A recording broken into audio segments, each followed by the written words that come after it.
balls. Go, go, go, go. That's mine. Dog sitter for today. Tingnan natin yung isa. Dali. Odi!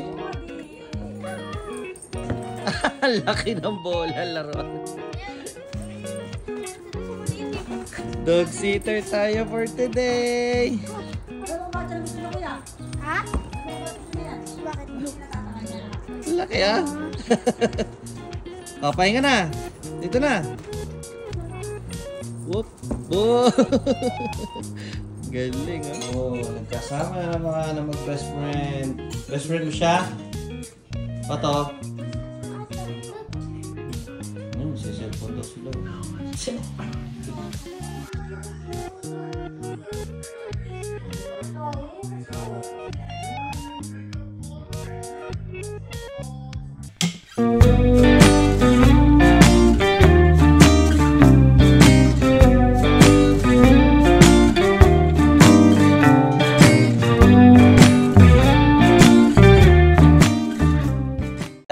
Sunday morning, Sunday tanghali na pala.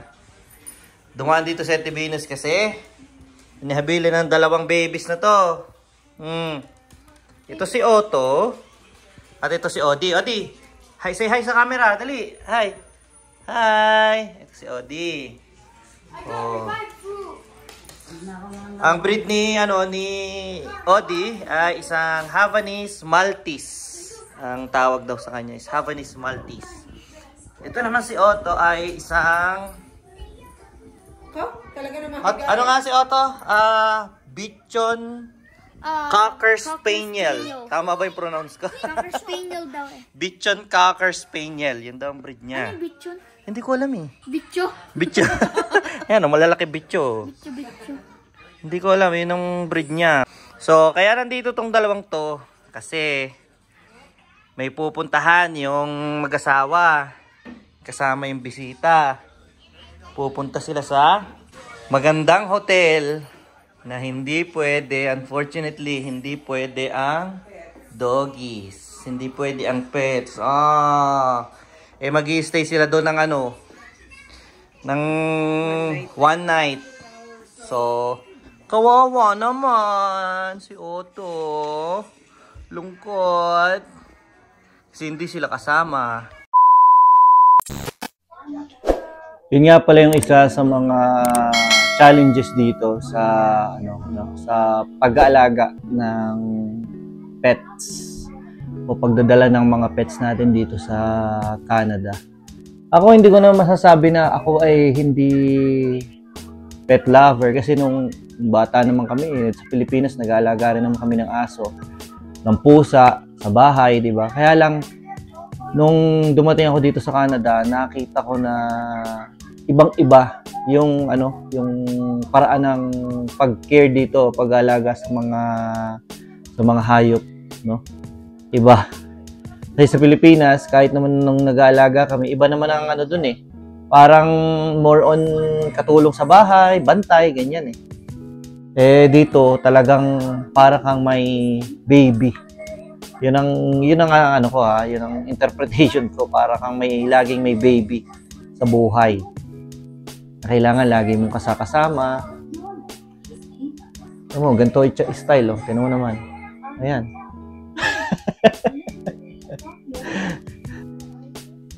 So, pero marami na kaming kilala na mga may pet. Merong pusa o kaya naman aso sa Pilipinas na dumating dito as international students at isinama nila yung mga alaga nilang pet. Kasi nga, companion, di ba? Lalo na yung mga single, yung mga hindi kasama yung pamilya. Talagang nila yun eh, parang hindi nila kaya na iwanan yung pet nila sa Pilipinas. Kaya sinasama nila rito. Pwede naman, posible. Regarding sa proseso nga lang, hindi ko alam kung paano yung mga papeles, yung mga dokumentong pine-prepare nila. Pero ang iano ko lang dito sa vlog na to is yung ano ba yung mga responsibilities kapag ka nagsama ka ng mga alaga nyo dito. Kasi nga, masasabi kong hindi talaga din biro at saka yung commitment talagang napaka-importante. Kagaya nito, sina Ate Venus, umalis sila ngayon. Pinabili nila sa amin yung aso. But most of the time, pagka umaalis sila ng matagal, tapos hindi sila agad makakabalik, syempre, nagbabayad sila ng tao na mag-aalaga ng mga pets nila, nitong dalawang aso na to. It's either iahabilin nila to sa bahay nung mag-aalaga, o kaya naman yung mag-aalaga, pinatitira nila sa bahay nila. But at the same time, inuupahan din nila para sa pag-aalaga. 'Di ba? Hindi ganun-ganun lang. Hindi naman pwede na mga abala ng tao tapos 'di ba, every time kada aalis kayo, hindi pwede ang aso, ihahabilin niyo tapos thank you na lang, ganun. Hindi ganun dito. Talagang dito, kapag kailangan at aalis yung dog owners, talagang nagbabayad sila. Kaya nga dito uso yung yung tawag dito, yung dog walker. Pupunta sila dun sa bahay nung may-ari ng aso, tapos kukuha nila yung aso para ilakad nila. Ganon, para sa kanila, napaka-importante nung araw-araw. Kahit gaano kalamig, kahit anong season, araw-araw, inilalabas yung aso para ilakad.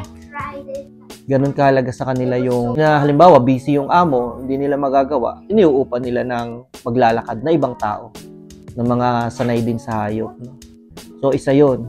Tapos, ang isa pang kaibahan sa atin, di ba, mga aso, mga askal, pakalat-kalat, kung saan dumudumi, dito yung walang ganon. Dito, ang amo, tayo, papakita ko sa inyo. Sana ba yung nila, may tali nila? Ito. So, dito guys, no? Ang may-ari ng aso, syempre, kada lalabas sila, ito yung gamit niya, no? Ito yung kay Odi, Ito yung kay Otto. Meron silang leash. Kailangan silang naka-leash. At, tinan nyo yung nakakabit sa leash, ha? Alam nyo ba tong parang bomba na to? So, ito, para talaga ito sa bomba. Kapag ka naglalakad kayo sa labas, at biglang tinawag ng kalikasan yung aso at kailangan mag-poop, kukuha ka ng isang plastic dyan. So, plastic to, guys, para sa poop ng aso. So, kukuha sila dito at kakamayin nila, idadakutin nila yung poop ng aso para maitapon sa tamang tapunan. Kahit saang lupalop ng Canada ka magpunta, mga dog parks ng mga tao, o sa mga sidewalk, kailangan responsibilidad mo na pulutin ang poop ng aso mo, kahit ano pang itsura niyan, ilagay mo sa bag at itapon mo sa pinakamalapit na tapunan ng poop ng aso. Ganun. So, hindi biro, di ba? Kailangan nandun yung commitment mo. Kailangan panindigan mo pag nagdadala ka dito ng aso. Tapos dito,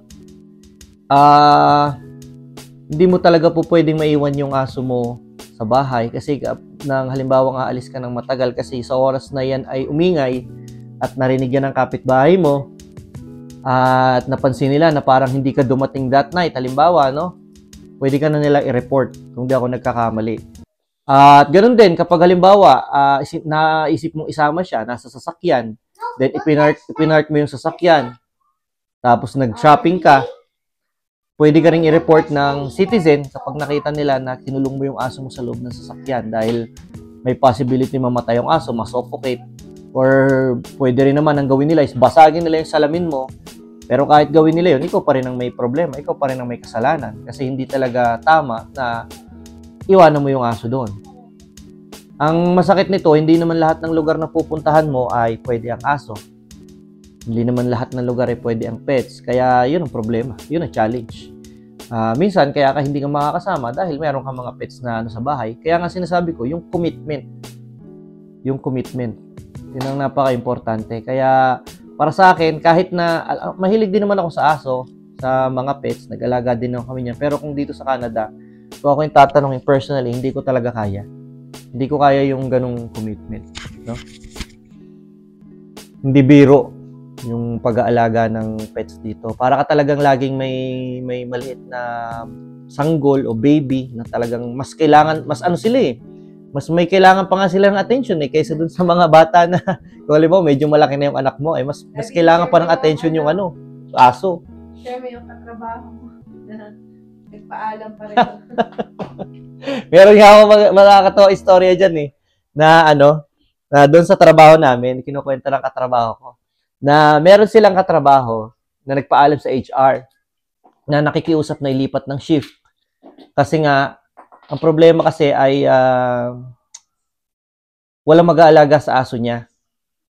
So, nung sinabi niya yun sa HR, napagbigyan naman agad siya na malipat ng shift kasi nga, understandable, wala nga kasi mag-aalaga sa aso. Ngayon, itong katrabaho ko na to, nanganak yung misis niya. So, kailangan din niya na magpalipat ng shift. So, parang nagkasabay ata sila nun na nakikiusap sila sa HR na malipat ng shift. So, nagpaalam din siya sa HR. Kaya lang, hindi siya napagbigyan. Ayun, sabi sa kanya, kailangan daw kita dito sa shift na to, hindi ka muna po pwedeng malipat o walang opening doon sa lilipatan mo. Parang ganun, ano? Pero yung nagpaalam na dahil sa aso, napagbigyan. Kaya sama-sama yung loob niya. Sama-sama yung loob niya kasi sabi niya, ang galing, ano? Pag sa aso, pinagbibigyan. Pero pag yung anak mo, sanggol, tao, hindi siya pinagbigyan doon sa request niya. So, minsan, ganun talaga ang buhay. Yung tunay na experience yun, na nangyari dito. Kapag kami umalis ni na ate, halimbawa, pag namamasyal, mga parks, mga camping, kasama namin lagi yan. Yung mga yan. Kaya nga lang, hindi nga sa lahat ng lakad, pwede silang kasama. Kaya ngayon, sa magandang hotel, bawal sila. Minsan naman, kapag mag-ano kayo, halimbawa may pupuntahan kayo, meron namang mga hotels na pwede ang dogs. Yun nga lang alam ko, pagkakaalam ko is parang depende yan sa availability. Tapos, syempre, may mga additional charge din yan. Same thing kapag kapag alam naman natin, di ba, mahirap mga maghanap ngayon ng bahay dito sa Calgary or kahit saan dito sa Canada, lalo na sa mga cities. Ngayon, medyo mas challenging kapag meron kayong aso kasi hindi rin lahat ng renting place na upahan ay nag-aalaw na mayroon kayong kasamang pet. So, kumbaga, kung maliit na nga yung inyong options ng titirahan, mas lalo pa yung liliit kapag may kasama kang pet dahil hindi naman lahat ng homeowners or apartments ay nag-aalaw ng pets. Or yung ibang apartments, meron silang designated na mga units na para sa mga pwede ang pet. Kaya lang, again, ang pagkakalam ko, meron din yung additional fees kapag meron kang pet sa bahay. Kasi syempre, hindi mo naman may iwasan, di ba? Pag may pet ka, yung mga walls, yung mga floors, pwede nilang kamuti na ganyan. So, nandun yung risk ng more damages sa bahay. Kaya medyo maselan din sila pagdating dyan.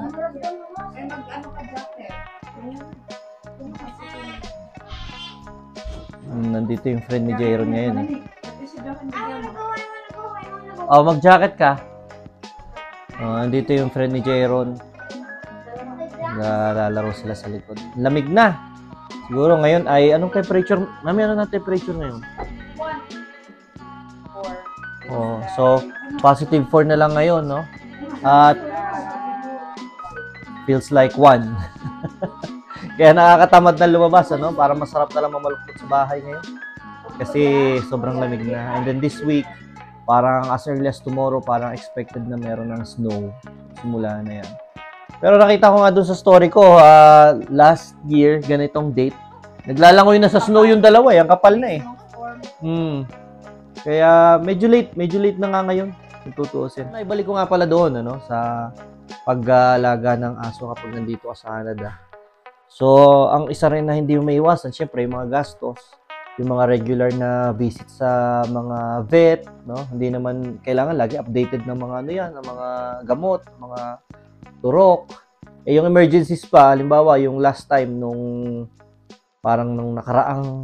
nakaraang Christmas na hindi sinasadya. Kahit dito sa dalawang aso na to, si ate, meron siya mga gift na iniwan sa ilalim ng Christmas tree sa living room. Nawala sa isip niya na doon nga pala sa isa nun, merong chocolate ang laman.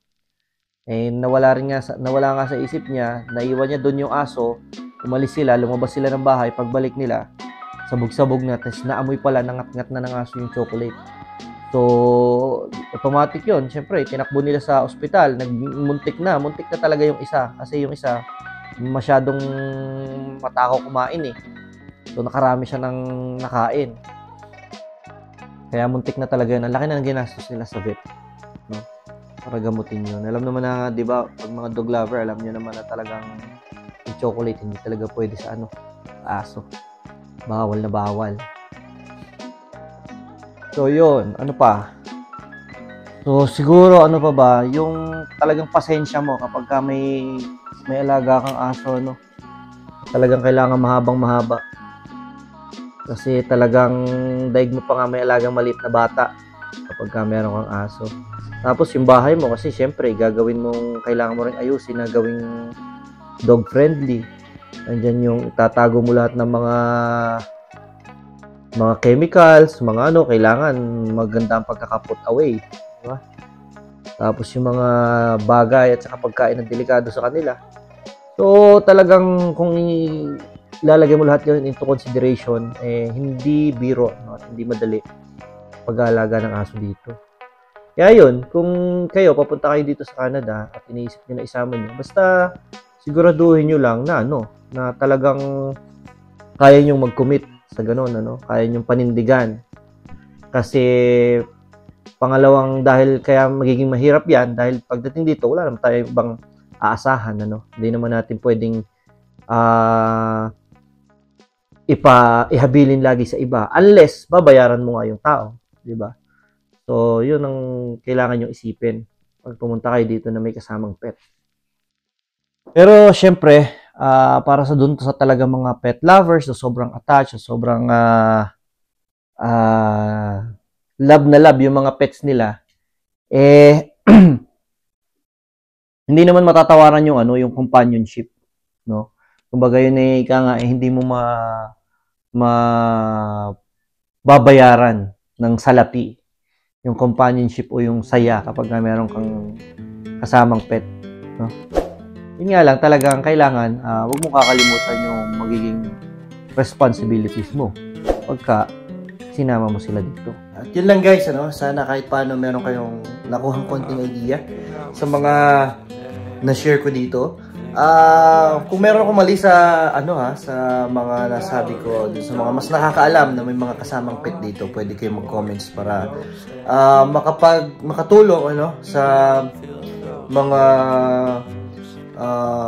pupunta dito sa Canada, sa mga nagbabalak na isama yung pet nila, para makatulong dun sa decision making, para makapag-isip sila at ma-weigh nila kung ano ba yung pros and cons ng kung sakaling dadalhin nila yung mga alaga nila dito sa Canada.